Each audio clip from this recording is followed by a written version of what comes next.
Assalamualaikum warahmatullahi wabarakatuh. Alhamdulillahirabbil alamin wa bihi nasta'inu ala umuri dunya waddin. Wassalatu wassalamu ala asrofil anbiya'i wal mursalin sayyidina wa maulana Muhammadin wa ala alihi washabbihi ajmain, amma ba'd. Sebelumnya saya Muhammad Jaduddin, Prodi Ekonomi Syariah Fakultas Keislaman Universitas Trunojoyo Madura. Pada kesempatan kali ini kita akan membahas sedikit tentang zakat. Jadi zakat merupakan hal yang wajib bagi umat muslim karena merupakan rukun Islam yang ketiga. Banyak sekali yang sudah diterangkan dalam Al-Quran, hadis, ataupun ijma ulama bahwasanya zakat itu ada banyak, bukan hanya zakat fitrah saja. Ada zakat mal, ada zakat rikos, barang temuan, ada zakat pertanian dan sebagainya.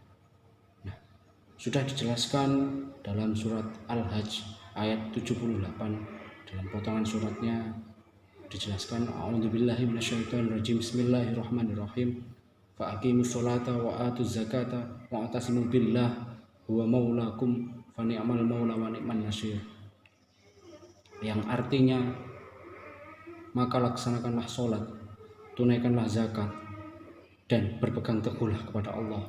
Dialah perlindungmu, dia sebaik-baik pelindung dan sebaik-baik penolong. Nah, sudah dijelaskan bahwasanya zakat juga sebagai dari perintah dalam ayat tersebut, yang mana zakat juga bisa sebagai penolong kita nanti di akhirat, sebagai pembersih harta kita, sebagai penolong kita nanti di akhirat ketika ditanyai untuk apa harta kita. Maka dari itu marilah kita membayarkan zakat melalui badan amil zakat di daerahnya masing-masing, atau melalui langsung ke badan amil zakat Provinsi Jawa Timur atau Basnas Jawa Timur.